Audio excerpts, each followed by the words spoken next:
Hi guys, எல்லோரும் எப்படி இருக்கீங்க? எல்லோரும் நல்லா இருக்கீங்க நம்புகிறேன். ஸோ இன்றைக்கி வந்து பார்த்திங்கன்னா ஒரு வீக்கெண்ட் vlog தான். ஸோ சண்டே வந்து நான் என்னெல்லாம் ஒர்க் பண்ணுறேன், எங்கள் ஃபேமிலி கூட சேர்ந்து நாங்கள் எப்படிலாம் டைம் ஸ்பெண்ட் பண்ணுறோம் தான் இந்த vlogல வந்து காட்ட போகிறேன். ஃபர்ஸ்ட் ஆஃப் ஆல் சாரி சொல்லிக்கிறேன் ஒரு விஷயத்துக்கு. கம்யூனிட்டி போஸ்ட்டில் பார்த்திங்கன்னா வந்து ஹவுஸ் டீப் க்ளீனிங் வந்து பண்ண போகிறேன், உங்களுக்கு வந்து ஷார்ட்டாக வேணுமா லாங் வீடியோ வேணுமா நான் வந்து ஓட் பண்ணுங்க அப்படின்னு சொன்னேன். நிறைய பேர் இந்த வாட்டி வந்து பார்த்திங்கன்னா ஓட் பண்ணிட்டு இருந்தாங்க லாங் வீடியோ வேணும்னு. ஆனால் என்னோடய சுச்சுவேஷன் பார்த்திங்கன்னா என்னோடய ஹஸ்பண்டுக்கு வந்து சாட்டர்டே வந்து ஒர்க் வந்துருச்சு. அவர் வந்து அன்றைக்கி போயிட்டாரு. அதனால் நான் வந்து தனியாக செய்ய முடியாது. சண்டேவாவது செய்யலான்னு பிளான் பண்ணேன். எங்கள் வீட்டில் இருக்க கம்பத்தில் வந்து பார்த்திங்கன்னா ஒயர் வந்து ஷார்ட்டேஜ் ஆகிட்டு வெடிக்க ஆரம்பிச்சிச்சு. அதுலேருந்து நெருப்பு பொறி வந்துட்டதுனால கரண்ட் வேறு காலையில் கட் பண்ணிட்டான். ஸோ அந்த டென்ஷன்லேயே இருந்ததுனால அன்றைக்கி டே வந்து பார்த்திங்கன்னா க்ளீனிங் பண்ண முடியாது. அதுக்கு பதில் வந்து அந்த வீக்கெண்டு சண்டே வந்து நான் எப்படிலாம் ஒர்க் பண்ணுறேன், அந்த டே வந்து நாங்கள் எப்படி ஸ்பெண்ட் பண்ணுறோம் அது உங்களுக்கு காட்டலாம். ஒரு டே இன் மை லைஃப் வச்சுக்கோங்களேன். நீங்கள் வந்து ரொம்ப நாளாக வந்து டே இன் மை லைஃப்பும் கேட்டுட்டு இருந்தீங்க. அதனால் வந்து இன்றைக்கி ஒரு டே இன் மை லைஃப் வந்து காட்டிடலாம் அப்படின்னு சொல்லிட்டு காலையில் எழுந்து பால்லாம் காசிட்டு சமையல் வந்து பார்த்திங்கன்னா கொஞ்சம் சீக்கிரமாகவே செய்ய ஆரம்பிச்சிடும். ஏன்னா சொன்னால காலையில் எலக்ட்ரிசிட்டி ப்ராப்ளம், அதனால் கொஞ்சம் சீக்கிரமாகவே எழுந்துட்டேன். ஸோ ஒரு 10 மணிக்குள்ளே எப்படின்னா வந்து சமைச்சிட்டு மத்தியானம் வந்து மீன் சாப்பிடும்போது கொஞ்சம் வயிறு காலியாக இருக்கணும்ல. பாப்பாக்கும் வந்து பார்த்திங்கன்னா அவ்வளோ சீக்கிரத்தில் வந்து ஜீரண சக்தி ஆகாது. அதனால் அவனுக்கு காலையிலே வந்து பார்த்திங்கன்னா சிக்கன் வாங்கிட்டு வாங்க அப்படின்னு சொல்லிட்டு ஹஸ்பண்டை வந்து அமுச்சு விட்டுட்டேன். காலையில் வந்து இட்லிக்கு சிக்கன் குழம்பு வச்சிடலாம், மத்தியானத்துக்கு வந்து பார்த்திங்கன்னா மீன் மட்டும் ஃப்ரை பண்ணிக்கலாம். அது தவிர்த்து வேணான்னு சொல்லிட்டார் ஹஸ்பண்டும். சரி ஓகே, இன்றைக்கி வந்து அவ்வளோ வேலை இருக்காது, அதனால் வந்து பார்த்திங்கன்னா மேக்ஸிமம் வந்து ஒரு சிம்பிள் மெனு தான் செய்யலாம் அப்படின்னு சொல்லிட்டு அதுதான் ஃபஸ்ட்டு வந்து அவர் சிக்கன் வாங்கிட்டு வர கேப்பில் நான் வந்து மீன் கழுவிட்டேன். வந்துட்டு இருக்கும்போது ஒரு விஷயம் நாங்கள் 2 பேருமே மறந்துட்டோம். நேற்று வந்து பார்த்திங்கன்னா மாவு கொடுத்துட்டு இருந்தோம் மாவு கடையில். ஆக்சுவலாக வந்து அவரும் நைட்டு மறந்துட்டார். நானும் வந்து பார்த்திங்கன்னா சரி மார்னிங் எடுத்துக்கலாம் அப்படின்னு விட்டுட்டு, ஆனால் கடைசியில் இந்த ப்ராப்ளம் வந்ததில் நாங்கள் மாவே மறந்துட்டோம். அதுக்கப்புறம் ஞாபகம் வந்துச்சு, மாவு வந்து இட்லி சுடுறதுக்கு மாவே இல்லையே, போய் மறந்துட்டியா எடுத்துகிட்டு வா அப்படின்னு சொல்லி அனுப்பிச்சும் போது இப்படி கொண்டு வந்தார். மாவு ஃபுல்லாக பொங்கிட்டுருக்கு. அதை வந்து பார்த்திங்கன்னா எடுத்து கொஞ்சம் க்ளீன் பண்ணிவிட்டு அந்த மாவுக்கு வந்து என்ன சோட்டமாக உப்புலாம் போட்டு நல்லா அடின்னு அடிச்சுட்டு கொஞ்ச நேரம் எடுத்து வச்சுட்டேன். அதுக்குள்ளே வந்து அந்த சிக்கன் கழுவிடலாம் அப்படின்னு சொல்லிட்டு. இது தெரியல இந்த டே இன் மை லைஃப் உங்களுக்கு வந்து இன்ட்ரெஸ்ட்டாக இருக்குமா இல்லை சேம் மாதிரி உங்களுக்கு தெரியுமான்னு சொல்லிட்டு எனக்கு முடிஞ்ச அளவுக்கு நான் ட்ரை பண்ணியிருக்கேன். ஏன்னா டெய்லி நடக்கிறது டெய்லி வந்து ஷார்ட்ஸில் காமிச்சிடுறேன்னா அதனால் வந்து ஒரு பயம், டே இன் மை லைஃப் உங்களுக்கு பிடிக்குமா பிடிக்காதான்னு ஒரு தாட்டு. அதுக்கே வந்து நான் க்ளீன் பண்ணணும் ஹஸ்பண்ட் கிட்ட சொல்லிகிட்டே இருந்தேன். ஆனால் அவரோட சுச்சுவேஷன் ஆஃபீஸ் ஒர்க்கு, அதுக்கப்புறம் இந்த மாதிரி நம்ம வீட்டில் இருக்க பிரச்சனைகள்னால நம்மளால் அந்த வீடியோஸ் போட முடியல. நான் கண்டிப்பாக அடுத்த வாட்டி ஷியூராக சொல்கிறேன், அடுத்த லாங் வீடியோ போடுறதா இருந்தால் டீப் க்ளீனிங் தான் போடுவேன். நிறைய வந்து பார்த்திங்கன்னா சாமான் சேர்ந்து கிடக்குது பரன் மேலே, அதெல்லாம் கொஞ்சம் க்ளீன் பண்ணணும். அதுக்கப்புறம் பெட்ரூம் கண்டிப்பாக வந்து பார்த்திங்கன்னா அந்த பெட்டெல்லாம் உதிரி எல்லாம் வந்து வேர்க்கெல்லாம் இருக்குது. அதுக்கப்புறம் வந்து பார்த்திங்கன்னா ஃபுல் வீடும் ஒரு கிச்சன் வேறு வந்து ஷெல்ஃபில் மேலே நிறைய சாமான் வந்து பார்த்திங்கன்னா எக்ஸ்ட்ரா இருக்கிற சாமான் அப்படியே போட்டு வச்சதெல்லாம் அதில் வந்து பார்த்திங்கன்னா சாமான் அவுந்து விழுந்து மேலே அப்படியே கிடக்கு. நிறைய சாமான் கிடக்கு. அதை வந்து நம்ம என்ன பண்ண போகிறோம், க்ளீன் தான் பண்ண போகிறோம். அது வந்து பார்த்திங்கன்னா கண்டிப்பாக அடுத்த வீடியோவில் வந்து நான் உங்களுக்கு போஸ்ட் பண்ணுறேன்.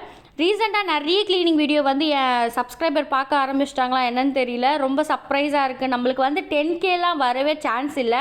ஆனால் இப்போலாம் வந்து பார்த்திங்கன்னா ஷார்ட்ஸ் 10K வருது. அது எனக்கு ரொம்ப ஹாப்பியாக இருக்குது. அதேமாதிரி 6K வந்து ரீச் ஆகிட்டோம் சப்ஸ்கிரைபர். ஆனால் வந்து என்னோடய 4 வருஷத்தில் 6K இப்போ தான் வந்திருக்கேன். ஆனால் எனக்கு பின்னாடி வந்தவங்கலாம் வந்து முன்னேறிட்டு போயிட்டே இருக்காங்க. 1 lakh வந்துட்டாங்க. நான் இன்னும் 6Kல தான் இருக்கேன். ஆனால் நீங்கள் வந்து பார்க்குறீங்க, எனக்கு நல்லாவே தெரியுது. வீடியோஸ்லாம் பார்க்குறீங்க, எவ்வளோ பேர் பார்க்குறாங்கலாம் தெரியுது. ஆனால் பார்த்துட்டு மட்டும் போயிடுறாங்க, சப்ஸ்கிரைபே பண்ண மாட்டுறாங்க. அதனால தான் இன்னமும் நான் இங்கேயே கீழே இருக்கேன். இருந்தாலும் வந்து பார்த்திங்கன்னா எனக்கு ஒரு சந்தோஷம்னா ஒரு 4-5 பேராவது வந்து எனக்கு அப்ரிஷியேட் பண்ணுறாங்க. உங்கள் வீடியோ பார்த்தா மோட்டிவேஷனாக இருக்குது சிஸ்டர், உங்கள் வீடியோ பார்த்து தான் நான் க்ளீனிங்லாம் பண்ணுறேன் அப்படிலாம் சொல்லும்போது அந்த ஹாப்பினஸ்க்கு இடே இல்லை. இன்னொரு விஷயம் வந்து ரீசெண்டாக ஒரு ஷார்ட் போட்டேன் லாஸ்ட்டாக வந்து இந்த மாதிரி பூஜை பண்ணும்போது குழந்தைக்கு தான் வந்து மோர் இம்பார்ட்டன்ட் கொடுத்து வேண்டுறோம், அம்மா அப்பாவை வந்து வேண்டுறதே இல்லை அப்படின்னு நினச்சிக்கிட்டாங்க நிறைய பேர். நான் அப்படி சொல்ல வரல அந்த ஷார்ட்ஸில்.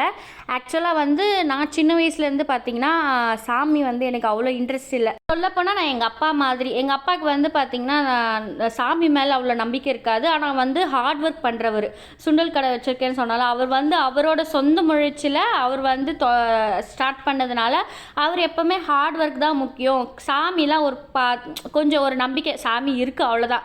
அதுக்குன்னு விழுந்து கும்புற கேரக்டர் எங்கள் அப்பா கிடையாது.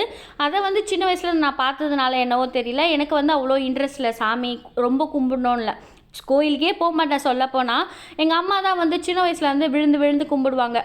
ஏன் ரீசன் தெரியும் உங்களுக்கே. என் தம்பி வந்து கண்ணு தெரியாது. நான் ஒருத்தி தான் நல்லா இருக்கேன் வீட்டில். என்னோடய சிஸ்டரும் என்னோடய சின்ன பிரதரும் இறந்துட்டாங்க. 2 பேருக்குமே வந்து பார்த்திங்கன்னா உடம்பு சரியாமல் இறந்துட்டாங்க. என் தம்பிக்கும் உடம்பு சரியாமல் தான் கண்ணு போயிடுச்சு. நான் ஒருத்தி தான் ஏதோ ஒழுங்காக இருந்தேன். அதுக்கு தான் எங்கள் அம்மா என்ன பண்ணாங்க, நான் நல்லா இருக்கணும் அப்படின்னு சொல்லி என்ன பண்ணாங்க, விழுந்து விழுந்து சாமி கும்பிட்டாங்க. அவங்க ஒரு கண்ட்ரோலே இல்லை. என்னென்னா அவ்வளோ விழுந்து விழுந்து சாமி கோயிலில் போய் அழுவுறது, சாமிக்கிட்ட வந்து மடிப்பிச்சு கேட்குறது அப்படின்னு வந்து அழுதுகிட்டே இருந்தாங்களா. அதை பார்த்து எனக்கு என்னென்னா இவ்வளோ சாமி கும்பிட்றாங்களே அப்படின்னு எனக்கு ஒரு மாதிரி கஷ்டமாக இருக்கும். இன்னொரு பக்கம் இந்த மாதிரி பண்ணாதம்மா, ஒழுங்காக வர சாப்பிட மாட்டாங்க, விரதம்னு இருப்பாங்க, உடம்புக்கு எடுத்துப்பாங்க. இப்போ வரைக்கும் வந்து பார்த்திங்கன்னா நான்வெஜ் தொடவே இல்லை எங்கள் அம்மா. கேட்டால் முருகருக்காக இருக்கேன் அப்படின்னு சொல்லுவாங்க. எனக்கு ஒரு பக்கம் நான் சாப்பிடும் போது எங்கள் அம்மா சாப்பிட மாட்டேங்குதே அப்படின்னு ஒரு கஷ்டம். ஸோ அதனால் என்னவோ தெரியல, அம்மா சாமி கும்பிடும் போதெல்லாம் எனக்கு ஒரு கோபம் வேறு. எங்கள் அம்மா அவ்வளோ வேண்டிக்கிச்சு. ஆனால் என் தம்பி லைஃப் வந்து பார்த்திங்கன்னா நல்லாவே அமையலை.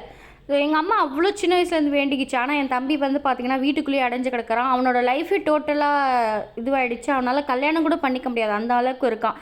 ஏன்னா வந்து ஜாப் இருந்தால் தானே பொண்ணே கொடுப்பாங்க. இப்போல்லாம் வந்து ஜாப் இருக்கோ இல்லையோ, பையன் இருக்கானோ இல்லையோ, பொண்ணு கிடைக்கிறதே கஷ்டமாக இருக்குது.